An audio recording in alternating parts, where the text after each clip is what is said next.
Los sueños son siempre un hermoso viaje, un castillo rodante de cartón. Los sueños son el amor que es verdadero, despertar y oír te quiero, una eterna ilusión.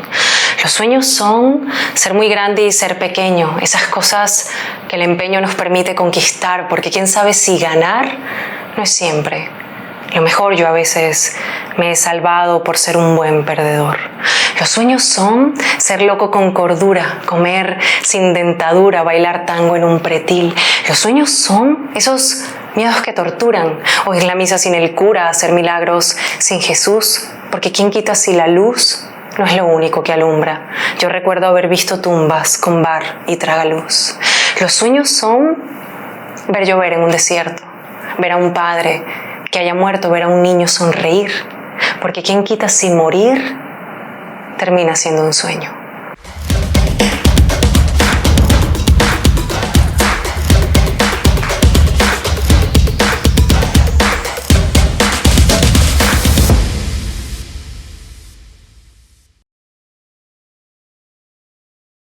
Hoy en día yo simplemente soy una mujer muy apasionada, es lo que soy. Amo las letras, amo la literatura, amo la poesía.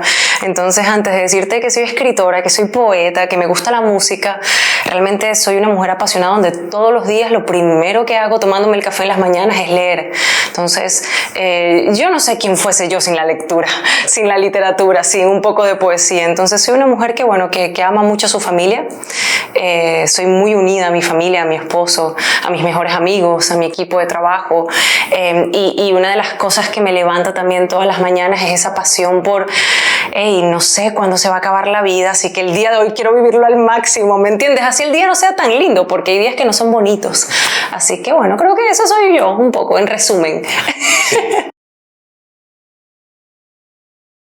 Fueron muchos años actuando, muchísimos años actuando, y más bien la transición puedo confesar que fue bastante difícil. Sin embargo, después de 7 años escribiendo, probablemente todavía me siento en una transición, porque es colocar una carrera de casi 20 y pico de años a una que solo tiene 7 años. Solamente que lo que he vivido en 7 años es como 40 años de carrera, porque ha sido extraordinario y ha sido como avasallante y como exponencialmente muy grande. Me costó mucho, solamente que hay algo muy importante en esa transición, y es que cuando yo dejo de sentir amor por las cosas que estoy haciendo, siempre me hago una pregunta: ¿cuánto tiempo me voy a quedar aquí? ¿Por qué? Porque si no me hace feliz y la vida no sabemos si es larga o corta, porque yo voy a hacer cosas que no amo, porque voy a hacer cosas que no me gustan. Entonces eso lo detonó una vez que llegué al set de grabación. Ya estaba aquí en los Estados Unidos y recuerdo que llegué y dije: ok, ya no me siento tan a gusto, la chispita que yo tenía dentro de mí desde muy chiquita, ya no pasaba nada, ya era como, bueno, voy a decir el texto. Y dije: ok, no me puedo quedar aquí. Empiezo a hacer un blog de forma muy, digamos, orgánica.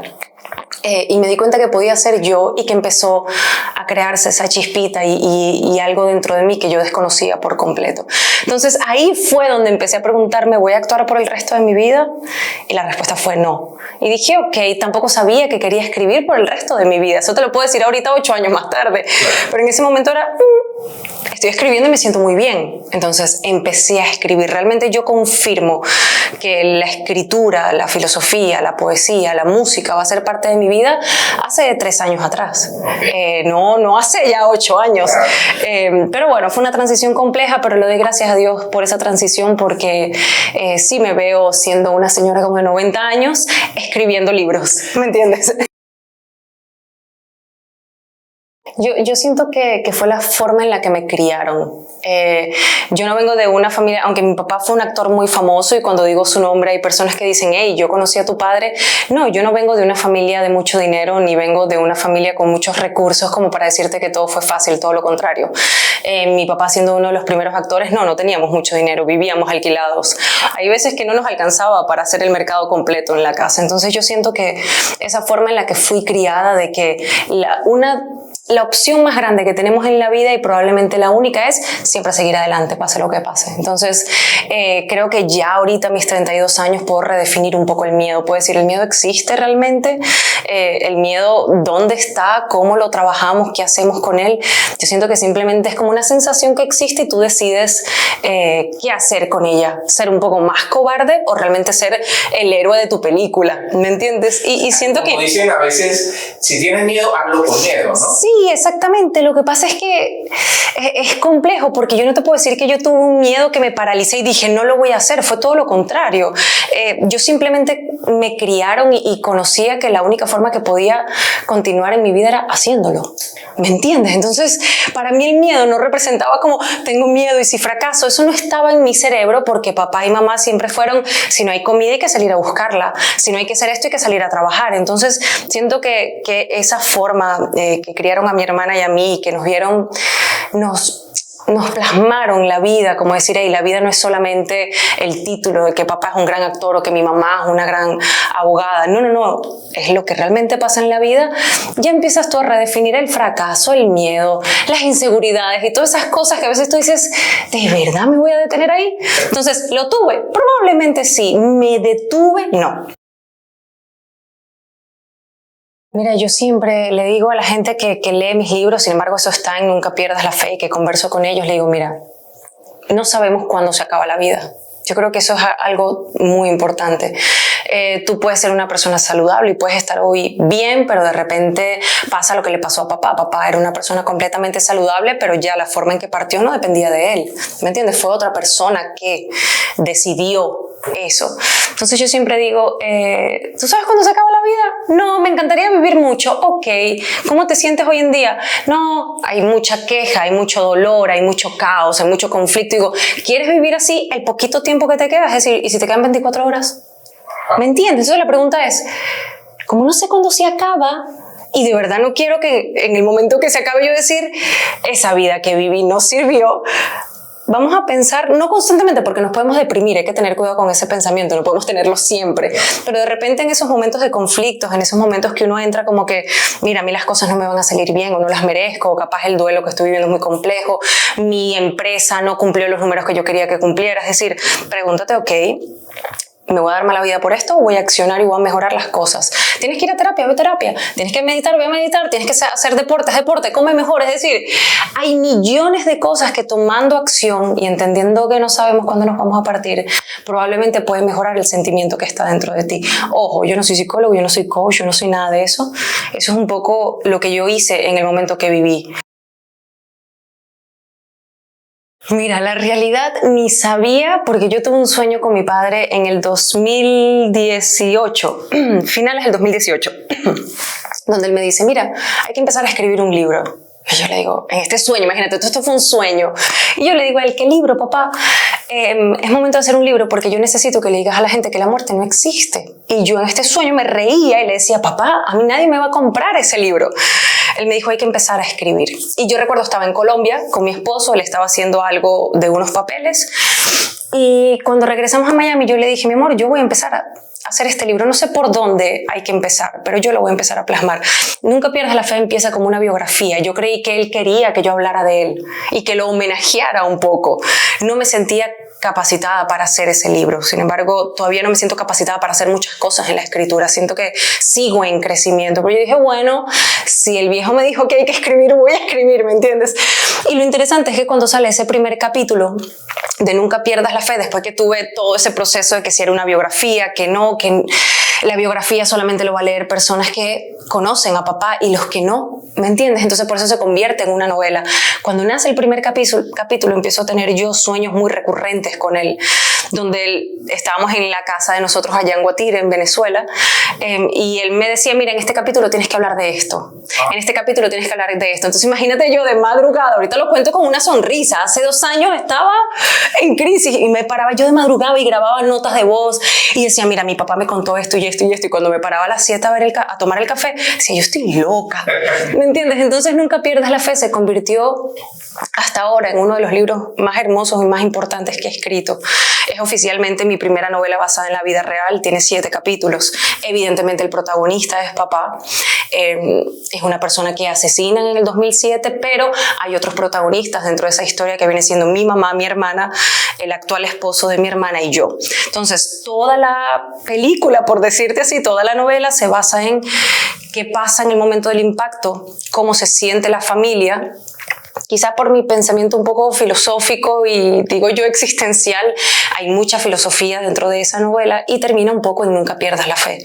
Es simplemente, soy una mujer de fe porque yo elijo creer que quizá el día que me toque partir yo lo voy a volver a ver. Mira, el inicio fue duro, complejo. Yo no vengo a decirte a ti, todo fue muy hermoso. No, fue duro, hubo lágrimas, hubo conflicto, hubo caos, hubo rencor, hubo rabia. Pero después de todo ese caos, pasé a algo tan hermoso que la gente siento que hoy en día no me cree cuando les digo, hey, a mí mi papá no me duele. La gente me dice, no te lo creo yo, ya va.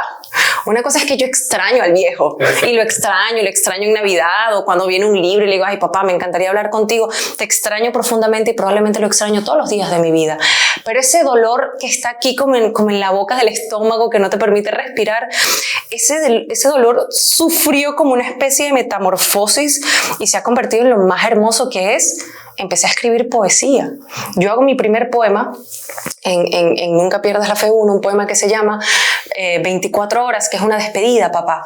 Por eso yo siempre digo, yo no encontré a la poesía, ella me encontró a mí, me salvó y yo me enamoré de ella. Entonces, cuando hago ese primer poema y cuando pasa toda esta catarsis y todo este colapso se transforma en el mejor arte de Laura, que sigo creyendo que es la poesía, aunque eso sigue mejorando, es donde consigo lo más hermoso de mí y me siento muy bien. Ojo, hay nostalgia, hay sentimientos de, ay, quiero hablar contigo, pero no hay dolor, no hay.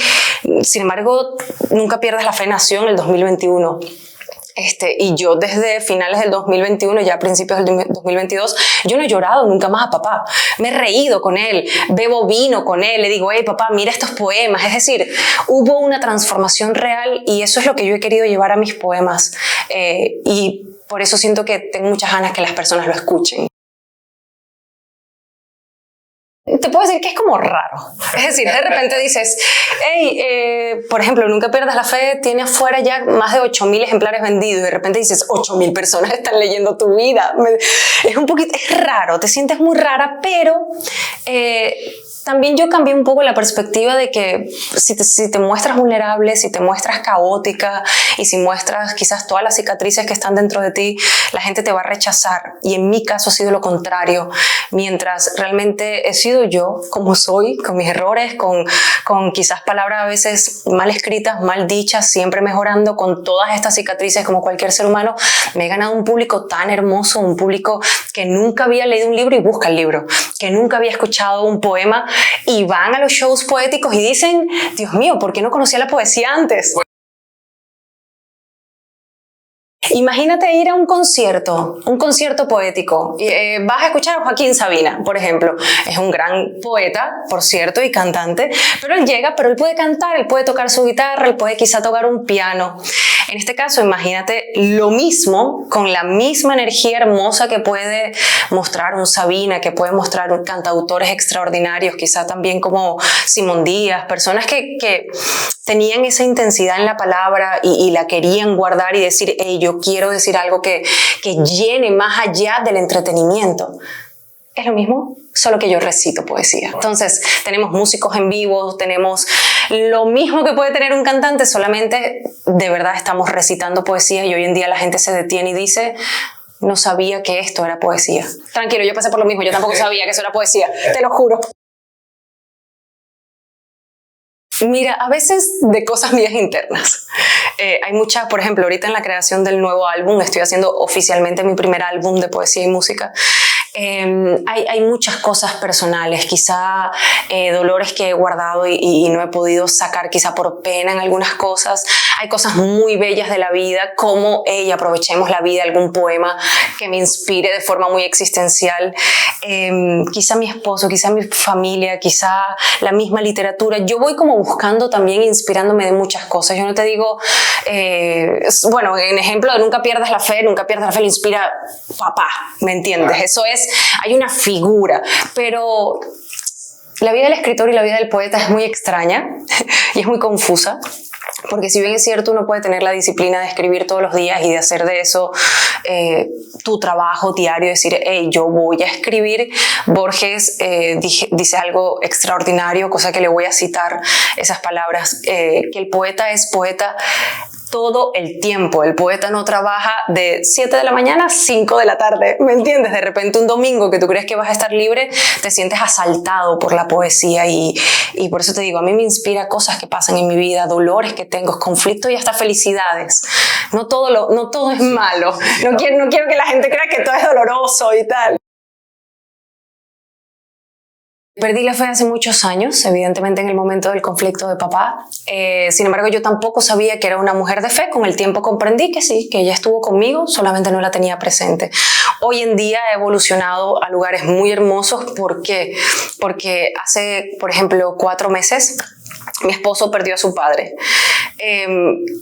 Y recuerdo yo llegar a la clínica y enfrentar el caos y enfrentar el dolor desde otra perspectiva, cosa que es muy difícil hoy en día, tratar de cambiar la perspectiva de algo tan complejo como la muerte. Entonces, el hecho de que todo esto que me ha pasado y todo lo que he podido hacer con la escritura, que ha sido mi catarsis, mi terapia, y que está siendo la catarsis y la terapia de muchas personas, de repente que la vida me vuelve a presentar un escenario también muy difícil, con la muerte otra vez tocándome la puerta, y que yo haya reaccionado de una forma diferente y mucho más saludable, comprendí la importancia de tomar en cuenta estos temas y decir, hey, mira, yo no quiero escribir, yo no quiero ser como Laura, a mí no me interesa escribir, a mí no me interesa nada de eso, pero me voy a detener un par de veces al mes a decir qué voy a hacer con el dolor, qué voy a hacer con el caos, porque yo necesito realmente convertirme, como lo dice un gran psicólogo que se llama Jordan B. Peterson, convertirme en un monstruo en esta vida, que es un monstruo en el buen sentido, que cada año que pase yo sea más fuerte y yo sea mejor, no sea más débil. Claro, ¿Me entiendes? Entonces, toda esta cosa que me ha pasado me ha convertido en una persona un poco más fuerte. Sí, pero fuerte, resiliente, un poco más empática, un poco más también de entender que, bueno, que la vida es caos y orden. La vida no es orden, la vida no es bella completamente, la vida tiene sufrimientos. En mi caso, yo tengo que llevarlo a algo muy personal. Siempre me pregunto qué pasa si no lo hago. Siempre. Por ejemplo, el Nunca pierdas la fe va a tener un segundo volumen y me ha costado mucho escribirlo porque también es una historia muy compleja y yo dije, ¿qué pasa si no lo hago? Lastimo mi propia carrera y lastimo mi propio progreso. Entonces siento que todas estas mujeres que están en una industria muy compleja y muy difícil, bueno, creo que también hay muchas industrias complejas, pero en especial en ellas, pregúntate qué pasa si no te levantas y aprendes cada día quizás a vender mejor una casa o a vender mejor algo que puedas vender. Va a empeorar tu camino y va a perjudicar quizá tus finanzas, tu hogar, tu propia comida. Siempre esa pregunta es muy hermosa y muy valiosa porque a mí me ha levantado de la cama. Entonces pienso que puede funcionar mucho en momentos de crisis. Que no puedo perder la fe y que tengo que entender que en cualquier momento vamos a morir. Así que cuando lo termine de entender y de aceptar, probablemente voy a vivir mucho mejor. A ver, bueno, soy muy terca. La gente aquí, puedo ser intensa y puedo ser... La gente dice, ay, qué muchacha tan bonita. Pero yo soy muy terca, yo soy, y mi esposo te lo puede decir, cuando a mí se me pone algo entre ceja y ceja, es como, quiero hacer este libro así y lo voy a sacar así. Pocas veces me muestro terca al público, soy muy terca. Creo que eso es algo poderoso, que no digo mucho. Y que como mucho chocolate y que como chocolate hasta escondidas, como una niña de 10 años. Así estemos en dietas, así estemos entrenando, como mucho chocolate, y eso es algo que creo que tengo que controlar también, sí. Que se preparen mucho, que estudien mucho, que si no les gusta leer, es momento de empezar a leer. Es muy importante leer. No solo por aprender cosas, sino que probablemente esa persona que trabaja en ventas necesita una mejor elocuencia. Entonces, ¿cómo puedes hablar mejor? Solo podemos hablar mejor si leemos un poco más. Entonces, lean mucho, prepárense mucho, hagan mucho deporte, que coman muy bien, que busquen siempre de tener su entorno, que es su casa, su familia, sus amigos, las personas más allegadas en buena sintonía, con armonía. Probablemente cuando todas estas cosas empiezan a funcionar, puede fluir mejor en el trabajo. Esas personas no simplemente son vendedoras de cosas. Esas primero son seres humanos y como seres humanos primero tenemos que conocer este carro y después entender cómo salir a vender cosas. Entonces creo que eso es algo que yo puedo decir porque eso es lo que yo hago día a día.